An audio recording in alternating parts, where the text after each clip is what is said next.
ሰላም። ዛሬ በጣም ወሳኝ በሆነ ርዕስ ላይ ነው የምናወራው። በኦሪየንታል ኦርቶዶክስ አብያተ ክርስቲያናት ውስጥ እንደ ምሰሶ ስለሚቀመጠው ስለ ቀኖና ሕግ ማለት ነው።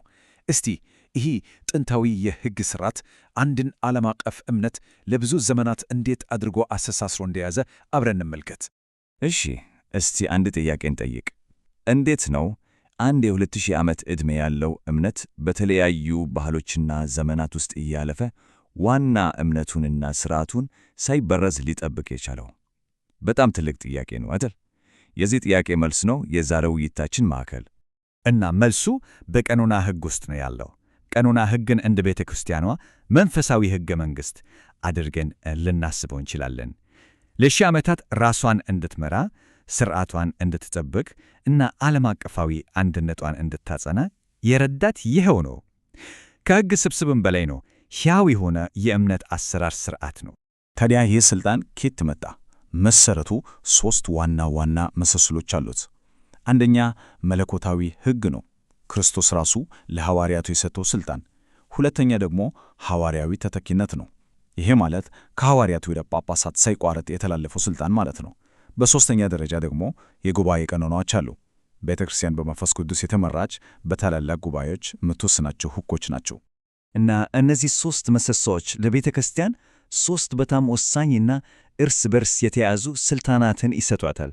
እነዚህም የማስተማር፣ የመቀደስ እና የማስተዳደር ሥልጣናት ናቸው። እስቲ አሁን እያንዳንዳቸውን በዝርዝር እንመልከት። እሺ፣ የመጀመሪያው ሥልጣን የማስተማር ሥልጣን ነው። ይህ ማለት ምን ማለት ነው?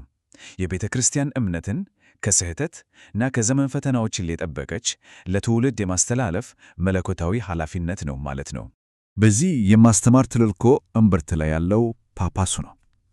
በሀገረ ስብከቱ ውስጥ የኦርቶዶክስ ሃይማኖትን ንጽሕና የመጠበቅ ትልቁ ኃላፊነት የእርሱ ነው።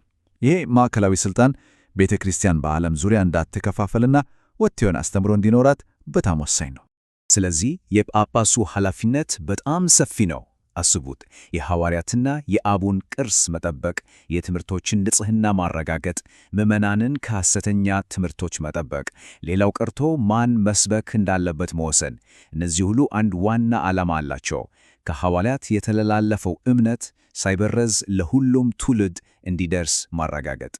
ይህንን በተግባር ለማየት እስቲ ወላዲተ አምላክ የሚለውን ትምህርት እንውሰድ። ቤተ ክርስቲያን ቅድስት ድንግል ማርያምን የአምላክ እናት ስትል ይህ የክርስቶስን ፍጹም አምላክነትና ፍጹም ሰውነት የሚያረጋግጥ በጣም ቁልፍ ቃል ነው። የንስጥሮስ ክህደት ግን ይህንን መሠረታዊ እውነት በመቃወም የክርስቶስን ማንነት ይከፍለዋል። ጳጳሱ እንዲህ ያሉትን ክህደቶች በመቃወም ትክክለኛውን እምነት የመጠበቅ ኃላፊነት አለበት። ይህን አንድነት ለመጠበቅ ቤተ ክርስቲያን በጣም ኃይለኛ መሳሪያ አላት። ጸሎተ ሃይማኖት። በዓለም ዙሪያ በሚገኙ በሁሉም አብያተ ክርስቲያናት በቅዳሴ ጊዜ ይህ የሃይማኖት መግለጫ በአንድነት መነበቡ የምዕመናንን እምነት ያጸናል፣ ድንበር ተሻጋሪ አንድነታቸውንም ያሳያል። እሺ፣ ከማስተማር ቀጥሎ ደግሞ ቤተ ክርስቲያን የመቀደስ ሥልጣን አላት። ይህ ማለት አማኞችንና ሕይወትን የምትቀድስበት ሥልጣን ማለት ነው። ወደ ሁለተኛው ሥልጣን ገብተናል።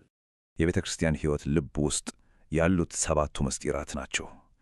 ከጥምቀት ማለትም ወደ ቤተ ክርስቲያን መግባት ጀምሮ እስከ ቅዱስ ቁርባን ድረስ የእያንዳንዱ ምስጢር በአማኙ ሕይወት ውስጥ መለኮታዊ ጸጋን የሚያስተላልፍበት መንገድ ነው። እነዚህን ምስጢራት በቀኖና መሠረት ማከናወን የመቀደስ ሥልጣን ዋና አካል ነው። ከምስጢራቱ በተጨማሪ ደግሞ ቤተ ክርስቲያን እንደ ስዕላትና ንዋየ ቅድሳት ያሉ ቅዱሳት ንዋያት ትጠቀማለች። በተለይ ደግሞ የኢትዮጵያ ኦርቶዶክስ ተዋሕዶ ቤተ ክርስቲያን ልዩ መለያ የሆነው ታቦት ልዩና ማዕከላዊ ቦታ አለው። የቃል ኪዳኑ ታቦት ምሳሌ ነውና በቀኖና ሕግ መሠረት ካህናት ብቻ ሊነኩትና ሊሸከሙት ይችላሉ። ይህም የሥርዓቱን ቅድስና ይጠብቃል። ግን ሕግ ባለበት ቦታ ጥሰት ሊኖር ይችላል አይደል? አለመግባባትም ሊፈጠር ይችላል። ይሄ ደግሞ ወደ ሦስተኛው የቤተ ክርስቲያን ሥልጣን ይወስደናል፣ የማስተዳደር ሥልጣን። ቤተ ክርስቲያን ሥርዓትን እና ፍትሕን ለማስጠበቅ የራሷ የሆነ የፍትሕ መዋቅር አላት። እንደሚታየው ከታች ከሰበካ ጉባኤ ይጀምራል። ጉዳዩ እየከበደ ሲሄድ ደግሞ ወደ ሀገረ ስብከት ፍርድ ቤት ይሄዳል። ከዚያም በላይ አስፈላጊ ከሆነ እስከ ቅዱስ ሲኖዶስ ፍርድ ቤት ድረስ ይግባኝ እየተባለ በተዋረድ ይታያል። ጥፋቶች ሲኖሩ ተመጣጣኝ የሆነ ቅጣትም ይኖራል። ለምሳሌ እንደ ክህደት ያሉ መሠረታዊ እምነትን የሚጥሱ ጥፋቶች እስከ ውግዘት ሊያደርሱ ይችላሉ። ሲሞኒ ማለትም የቤተ ክርስቲያንን ሥልጣን በገንዘብ መግዛት ደግሞ ከሹመት መሻርን ያስከትላል። ቅጣቶቹ ሁሌም ከጥፋቱ ክብደት ጋር እንዲመጣጠኑ ተደርገው የተደነገጉ ናቸው። ግን በጣም ወሳኙ ነገር ይህ ሥርዓት ስለ ቅጣት ብቻ አይደለም፣ ስለ ፍትሕም ጭምር ነው። ማንኛውም ተከሳሽ ክሱን በግልጽ የማወቅ ራሱን የመከላከል እና ይግባኝ የማለት መሠረታዊ መብት አለው። ይህ የቤተ ክርስቲያን የፍትሕ ሥርዓት ሚዛናዊና ፍትሐዊ መሆኑን ያረጋግጣል።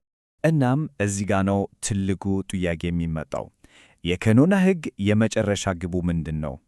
በቀላሉ ለመቅጣት አይደለም። የመጨረሻው ግቡ መፈወስ ነው። ይሄ ጥቅስ የቀኖና ሕግን እውነተኛ መንፈስ ይገልጻል።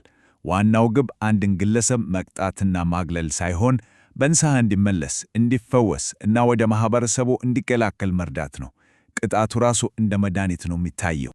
ስለዚህ ስናጠቃልለው ቀኖና ሕግ ገዳቢ ሕጎች ስብስብ ብቻ አይደለም፣ ይልቁንም የቤተ ክርስቲያንን አንድነት፣ ቅድስና እና ሥርዓት የሚጠብቅ እንዲሁም ምዕመናንን በፍቅር በፍትሕና በመርህድ ወደ ድኅነት የሚመራ ሕይወት ሰጪ መዋቅር ነው። እናም ይህ አንድ ትልቅ ጥያቄ ይዞብን ይመጣል። በግለሰባዊነት በነገሰበትና እያንዳንዱ ለራሱ በሚባልበት በዚህ ዘመን አንድን ማኅበረሰብ በጋራ እምነትና ሥርዓት የሚመራ ሕግ ምን ያህል አስፈላጊ ነው? ይህ ጥንታዊ ሕግ በዛሬው ሕይወታችን ውስጥ ምን ትርጉም ሊኖረው ይችላል? ስለተከታተላችሁ በጣም አመሰግናለሁ።